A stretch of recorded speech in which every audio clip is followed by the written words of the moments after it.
I'm giving them some breather. I've not started any opposition. You haven't started? No.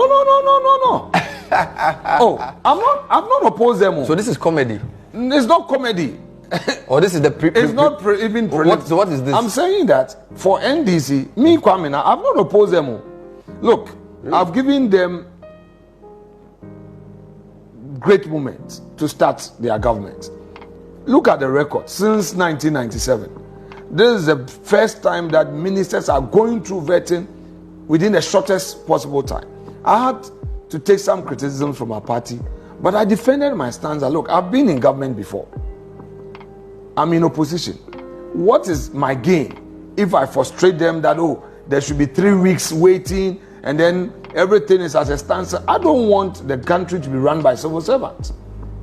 First quarter of a government victory, first quarter of into the administration of a new government should be run by civil servant. No. Wow. You, the political leader, you have your vision.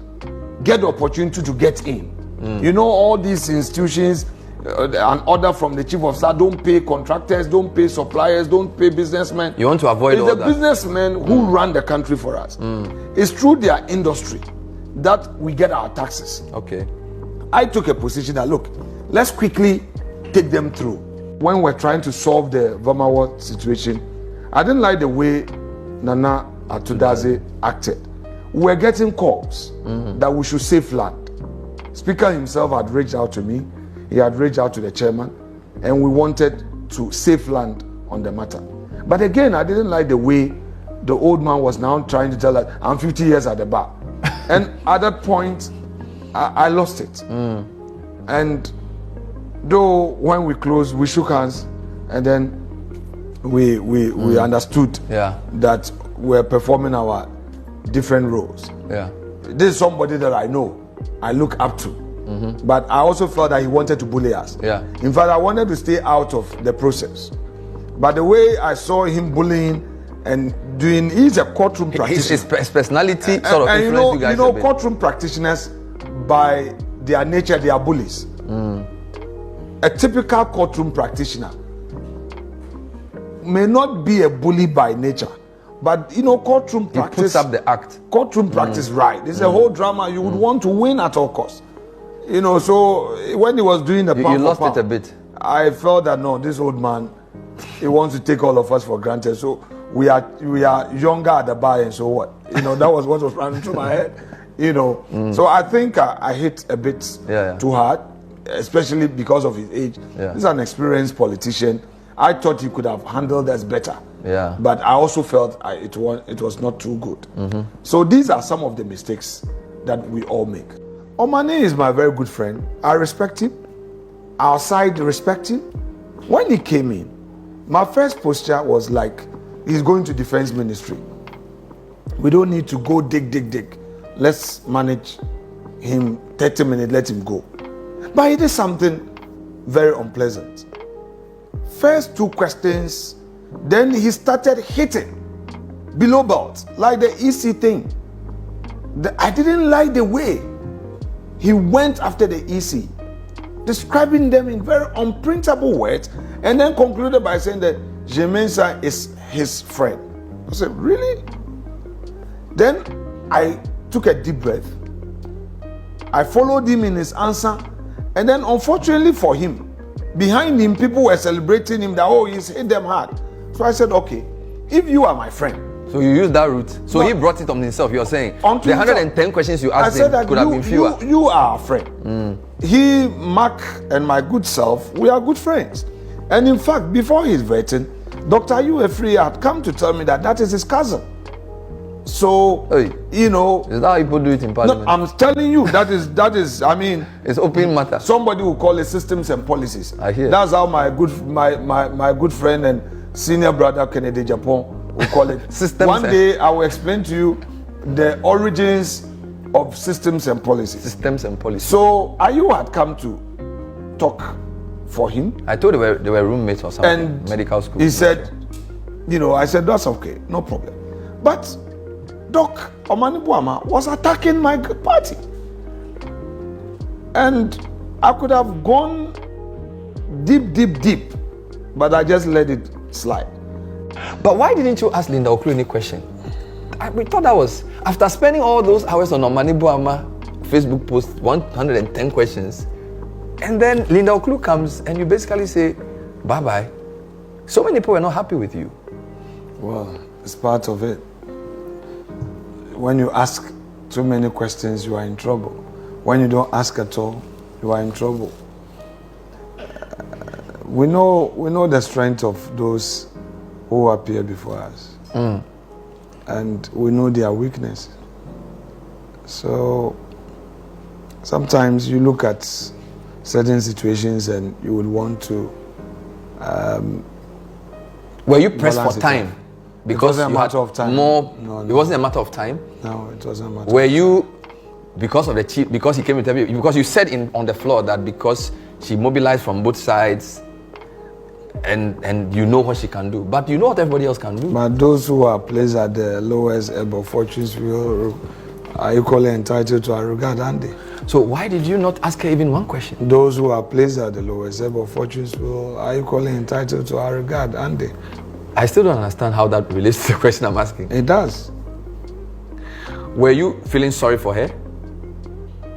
That she was never so... Because, I mean, by the way, this is the Greater Accra region. This is a region with a lot of problems. I've heard you on this. You've made this... Yes, so I want you to explain to me. Because you have a duty to at least let people have an idea of the person's mind for the job. And you did not do that. So that's one of our failings, isn't it? So are you going to revert her? No, I'm saying that's one of our failings, isn't it? No, you can't just let. No, I'm asking you. No, I want. But we passed there. She was part of those you passed there. Yes, we debated the report. You know. So what did you debate? Since you didn't do anything. No, but in GH Mensa, the Supreme Court did not say that when nominees appear before the appointment committee, they must necessarily be asked questions. That's not what the question. But that's law. But I'm talking governance. Law and governance. Oh, but they are the same. No, you see, something can be lawful, but it may not be good. But they go together. JH Mensa needed the law to enforce the governance views but he held public at the time. policy. You are Mr. Markin said you are a committee which is a public-facing committee. Right. We are in a democracy that is admired across the world. Well, it's one of those things that you would disagree with us, but that's all. I'll leave that with you. So it means you have no reasonable justification for what you did? Oh, I would disagree with you, but what I'm saying is that you have every right to disagree with us. Would you say that in the previous parliament and this majority-minority fight were where to sit, government business suffered, and that you probably won the argument, but you couldn't push through government agenda in those hours? Because your opposite number said here that he is more interested in getting things done than in essentially winning the argument. Well, with time, he would see more of the reality. I've been there before. Unfortunately, he would benefit from my experience if he's ready to tap into it. They were not being reasonable at the time. In the last year of President Akufo-Addo's administration, they took up a posture that, look, they will frustrate. Look, there are things that I have to enter my casket with, and I would not be able to discuss, and I cannot discuss. But trust me, our friends were just unreasonable. But that is politics. There are times that when somebody is smelling power, no matter what you do, they would take you to the cleaners. They will decide not to go with you because they are smelling power. Besides, there was no room for us to even have discussions with our friends. Because anything you discuss with them, Ato, for instance, Ato has been a brother. I will go to Ato's house. He will come to my house. We will talk. Then he will tell you that Kwamena Mpocho, the man said me is a Obokoye political committee, so I can't promise. Immediately Ato start telling you that you should know that there's trouble. Kwame Agboja, my very good friend, we worked so well in opposition. When I was in opposition and they were in government, our first time in parliament, Agboja, we had 2013 to 2016. Agboja would tell me that, Kwame, I'm sorry, our political committee has taken a decision. There were times that we had to go behind to engage at the highest level of their party. Last minute they will say, oh, we are sorry, that is the political committee's decision. That's far as the Lord brought you. Did you take communion this Sunday? You want to ask about Freemasonry? No, your church asked you a question. You want to talk? No, I'm just asking. You want to talk? No, Then we'll go there. Did they give you have communion? time for us to talk about Masonry? No, I'm just asking you a final this question. Morning, did you take communion? Okay, so let me tell you. No, I'll tell you. Yesterday, you went to St. Augustine. Yesterday in the morning, you're a good Catholic. Yesterday, yes, we had mass at home. Father came to do mass with me. At home? My wife and myself. Oh, you have that privilege? Yes, of course. Okay. All the time. Okay. In my office, they gave us a room where we took a resting room. Okay. I converted that into a small chapel. Okay. Father came to consecrate it. We have the altar. Okay. Every Tuesday we have mass. Even today. Yesterday in the morning we had mass at home. Okay. Father came at 7. We had mass. Okay. This evening, because of your program, I missed mass. Oh, forgive Father me. came.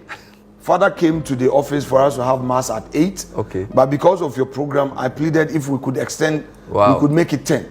And he said, oh, yeah, no chanopa. Wow. So we'll have mass tomorrow morning. My bishop, my Archbishop Palmer Buckle, has not written any letter to me. I've been seeing letters flying. You know, nobody has written a letter to me. Personally? Yes, of course. Nobody has written a letter to me. I am a committed Catholic. I repeat it. I am ready to discuss issues about fraternities that I join. Okay. I'm ready to open up. Okay. If I was afraid, I wouldn't have brought it up. Said it openly. There are many Catholics who are Freemasons and are afraid to talk about it. Freemasonry is not Antichrist. Well, your church disagrees. I am saying that Freemasonry is not Antichrist. If for nothing at all, the Rose Choir, the highest level of Masonry, you must profess Christ. People don't know, and people say things. But I am ready for that debate. So will you write? Privately, will you write a response? I've not been written to. There's a document circulating publicly where he said. No, he's written a document. I'm saying that I've not been written to. If I receive a delegation of my church leaders for a conversation, we'll have a good conversation. If it gets to a point that the church takes a position that, look, Kwame, we think that this one, we really disagree with you, that will be for me to take a decision. Whether in that circumstance, but I know we will not get there. In that circumstance, I will still have to remain a Catholic or move to the Anglican church and become an Anglican. So if you're forced to choose between no, the church, I don't think we'll get there. And I know my church. My church doesn't. Which would you choose? My church first. My church first. Your church first. The church does not force people. The church would always listen. The church shows compassion. The church shows love. And I know, the Catholic Church that I know would engage if it has to engage. President Kufuor has been a Mason. He occupied a grand rank in the UK. Yeah. The following week, Pope invited him and honored him. Well, what are we talking about here? I wish you well. No, you can't wish me well. You can greet me well.